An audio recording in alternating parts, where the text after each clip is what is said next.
آئیں تو اگر وہ احترام کے اساس آئے، یہ غوث اعظم کی محفل ہے، یہ بڑے پیر کی محفل ہے، یہ بغداد کے دولہا کی محفل ہے، ان کا احترام کیجئے اور ان کی مجلس کا بھی احترام کیجئے۔ یہی سنیت کا تقاضا ہے، یہی مسلک اعلیٰ حضرت کا تقاضا ہے، یہی امام احمد رضا کا پیغام ہے، یہی امام احمد رضا کی تعلیم ہے۔ ہم امام احمد رضا کا نام تو لیتے ہیں مگر ان کی مشن پر چلتے ہوئے نظر نہیں آتے ہیں۔ ہم سمجھتے ہیں کہ یوں ہی ایک مجلس سج گئی ہے۔ سنو، حضور محدث اعظم ہند کے چوتھی علیہ رحمت و رضوان ایک مرتبہ بریلی شریف میں اعلیٰ حضرت علیہ رحمت و رضوان کی بارگاہ میں موجود تھے۔ میرے غوث اعظم، میرے اعلیٰ حضرت کی بارگاہ میں شیرینی لائی جاتی ہے، نیاز پیش کی جاتی ہے، اور اس کے بعد اعلیٰ حضرت علیہ رحمت و رضوان نے اس کی شیرینی کو تقسیم کرنے کا حکم دیا۔ مجمع کثیر تھا، شیرینی بانٹی جا رہی تھی، اچانک حضرت اعلیٰ حضرت علیہ رحمت و رضوان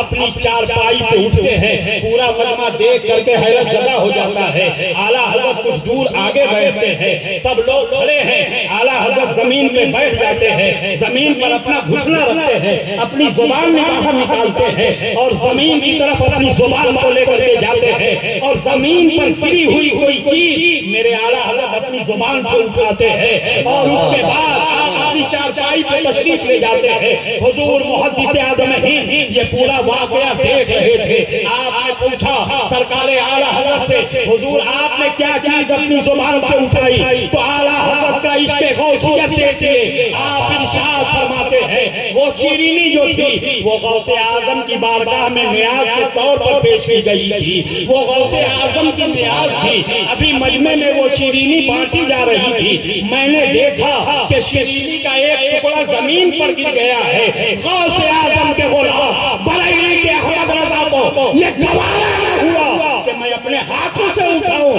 عشق نے آواز دی اور احمد رضا نے اپنا گھٹنا ٹیک کر کے اپنی زبان سے اس دانے کو اٹھایا ہے۔ یہ ہے غوث اعظم کی بارگاہ، اور یہ ہے امام احمد رضا کی تعلیم، یہ ہے امام احمد رضا کا پیغام، یہ ہے امام احمد رضا کا مسئلہ۔ آج اعلیٰ حضرت کا ہم دم بھرتے ہیں، یہ امام احمد رضا کو ماننا ہوا، لیکن کاش ہم احمد رضا کو بھی مانیں اور احمد رضا کی بھی مانیں، احمد رضا کی تعلیمات پر چلے، ان کے مشن پر چلے، ان کے ارشادات پر چلے۔ عزیزان ملت اسلامیہ میں عرض کرنا چاہوں گا، یہ غوث اعظم کی مجلس ہے، آپ اس مجلس سے خیر میں آئیں اور ضرور آئیں، مگر جتنی دیر کے لیے آئیں ادب کے ساتھ بیٹھے اور اس ایمان و ایمان کے ساتھ بیٹھے کہ ہم مجلس غوث میں بیٹھے ہیں ادری کی سرزمین پر، مگر بغداد کا دولہا ہم کو دیکھ رہا ہے، وہ ہمارے اوپر مہربان ہے، اس لیے کہ غوث اعظم نے فرمایا ہے اگر میں مشرق میں رہوں اور کوئی مغرب میں ہو اور مصیبت کے وقت مجھے آواز دے تو عبد القادر کو اپنے قریب پائے گا، میں اس کی مدد کے لیے حاضر ہو جاؤں گا۔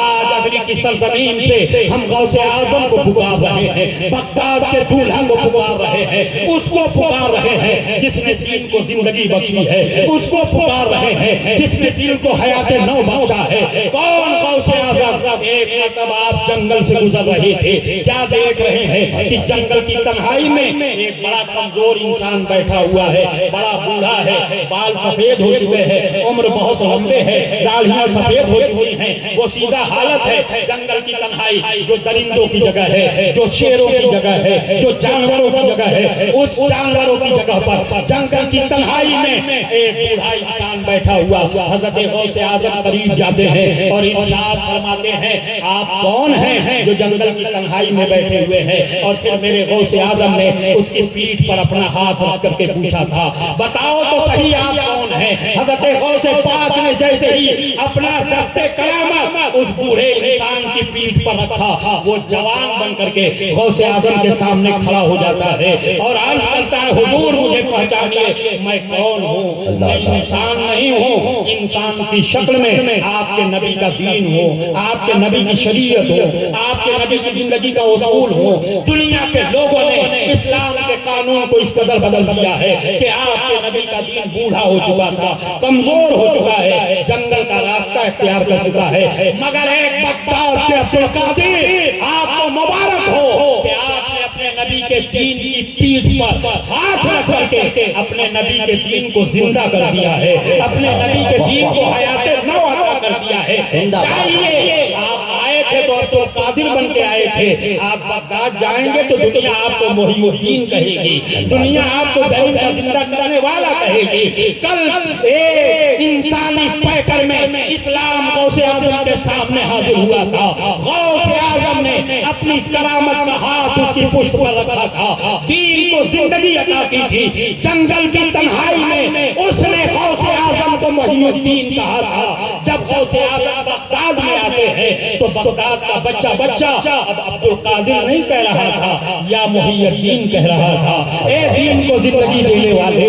اے دین کو آگے بڑھانے والے, اے دین کو حیات نو دینے والے. اور اس کے بعد سے صدیاں گزرتی رہی اور انہیں محی الدین کہا جاتا رہا. آج بھی ہم انہیں محی الدین کہتے ہیں. اور بریلی کے تاجدار میں حضرت غوث اعظم کو محی الدین کہہ کر کے اس انداز میں پکارا ہے, بولتے ہیں دہائی یا محی الدین دہائی, دہائی یا محی الدین دہائی, بلا اسلام پر نازل ہے یا غوث. عزیزان ملت اسلامیہ, چلتے چلتے میں یہ عرض کروں کہ غوث اعظم کی کرامتیں تو آپ نے سن لی ہیں, غوث اعظم کی فضیلتیں تو آپ نے سن لی ہیں. یہ جو ولیوں کو مقام و منصب ملتا ہے, جو اس مقام رفیع کو آپ پایا کرتے ہیں, وہ یوں ہی نہیں پایا کرتے. پہلے علم حاصل کرتے ہیں, علم دین سے وابستہ ہوتے ہیں. علم دین ہی انسان کی ترقی کا پہلا زینہ ہوتا ہے. دین کو چھوڑ کر کے کوئی انسان خدا کو نہیں پا سکتا ہے, اور علم دین کو چھوڑ کر کے کوئی نبی کا دین نہیں پا سکتا ہے.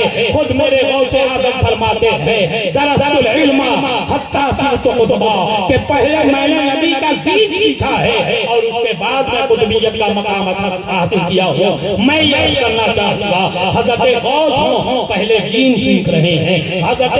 غریب نواز ہوں پہلے علم دین سیکھ رہے ہیں, بڑے بڑے اولیاء اللہ ہوں پہلے علم دین سیکھ رہے ہیں. اگر ان کی زندگی کو سمجھنا ہے تو اپنے آپ کو نبی کے علم دین سے قریب کرنا ہوگا, اسلامی اصول سے قریب کرنا ہوگا, تعلیمات نبوی سے قریب کرنا ہوگا, قرآن کی معلومات سے قریب کرنا ہوگا, حدیث مصطفیٰ سے خود کو قریب کرنا ہوگا. اس لیے میں قصبہ آبی کے شہزادوں سے یہ کہنا چاہوں گا, قصبہ آبی کے بسنے والے خوشخوشہ مسلمانوں سے یہ کہنا چاہوں گا, اے مسلمانوں, آفتیں ہماری نگاہوں کے سامنے ہیں. اسلام کے خلاف دنیا بھر کی زبانیں کھل رہی ہیں. ایسے نازک دور میں وقت کا تقاضا یہ ہے کہ اپنے نسلوں کو ہم عالم دین بنائیں, اپنے نسلوں کو ہم نبی کا قانون سکھائیں, نبی کی شریعت سکھائیں, نبی کی ادائیں سکھائیں, نبی کے عشق کا پیکر بنانے کی کوشش کریں. اس لیے آج میں یہ پیغام دینا چاہوں گا کہ جس بھی مسلمان کے گھر کے بچے مدرسے سے وابستہ ہو کر کے اپنے نبی کا دین نہیں سیکھ رہے ہیں, ان کی پہلی ذمہ داری یہ بنتی ہے کہ اپنے بچوں کو تیار کرے اور رسول اللہ کے گھر کی طرف انہیں روانہ کرے, ایک دینی استاذ کو انہیں حوالے کرے اور انہیں یہ سبق دے کہ بیٹے سن لے اور کان کھول کر کے سن لے کہ بغداد کا دولہا عبد القادر بھی اگر غوث اعظم بنا ہے تو علم دین سیکھ کر کے بنا ہے, علم شریعت سیکھ کر کے بنا ہے. نبی کا قانون پڑھنا ہوگا اور ضرور پڑھنا ہوگا. یہی تمہارے لیے دنیا میں بھی کامیابی کی ضمانت ہے, قبر کی تنہائی میں بھی تمہاری کامیابی کی ضمانت ہے, حشر کے میدان میں بھی تمہارے لیے کامیابی کی ضمانت ہے. اس لیے میرے عزیزوں اور میرے دوستوں, اپنے اندر ایک تعلیمی بیداری لاؤ, خود کو بیدار کرو, خود کو جگاؤ. بڑا عظیم الشان اجلاس ہم نے سجایا ہے, لیکن اس وقت مجھے علامہ ارشد القادری علیہ رحمت و رضوان کی ایک بات یاد آ رہی ہے جو میں آپ تک پہنچانا چاہوں گا. آپ فرمایا کرتے تھے کہ جس جلسے سے کوئی تحریک اور کوئی بیداری نہ پیدا ہو,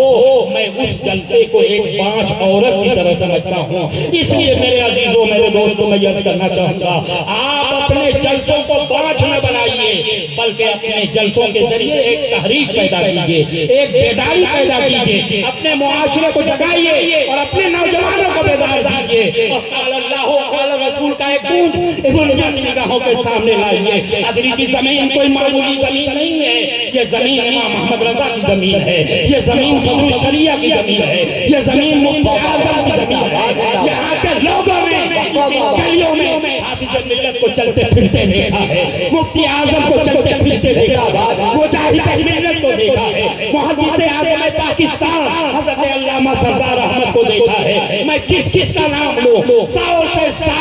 اکابر علماء کرام کے قدم راست جس زمین پر آئے ہیں اس میں ان کا نام قصبہ ادری ہے، سے ہماری سلطی قابل مبارکباد ہے۔ لیکن میں یہ بتانا چاہوں گا ان بزرگوں کی آمد کا جو مقصد تھا، ان مقصد کو ہمیں اپنی نگاہوں کے سامنے رکھنا ہوگا اور دنیا کو یہ بتانا ہوگا چراغ علم نبی ہر طرف جلائیں گے، یہاں سے کفر کی تاریخیاں مٹائیں گے۔ اگر ہم نے نبی کا دین نہ سیکھا تو امام احمد رضا کی تعلیمات نہیں سیکھ پائیں گے۔ آج کے نازک دور میں ہر طرف سے حملے ہو رہے ہیں، اور ایسے نازک دور میں میں ایک پیغام یہ بھی دینا چاہتا ہوں، اے میرے خوش عقیدہ مسلمانوں، طرح طرح کے افکار و نظریات ہماری نگاہوں کے سامنے ہے، طرح طرح کے فتنے اور طرح طرح کی آوازیں ہماری نگاہوں کے سامنے ہے۔ آج فضاؤں میں گونجنے والی ان ہر ایک آواز کا اگر تمہیں جواب دینا ہے تو کہیں دور جانے کی ضرورت نہیں۔ ہمارے لیے بریلی کا امام محمد رضا کافی ہے، مجدد اعظم کافی ہے، اعلیٰ حضرت کافی ہے۔ انہیں کی زندگی سے وابستہ ہو جاؤ، انہیں کی تعلیمات کو عمل کرو، انہیں کی کتابوں کو پڑھو اور انہیں کے پیغام کو دنیا کے سامنے پہنچاؤ، اور دنیا کو یہ بتا دو کہ جان ہے عشق مصطفیٰ، کرے خدا جس کو ہو کا مزہ نازل دبا اٹھائے۔ وما علینا الا البلاغ المبین۔ السلام علیکم ورحمۃ اللہ وبرکاتہ۔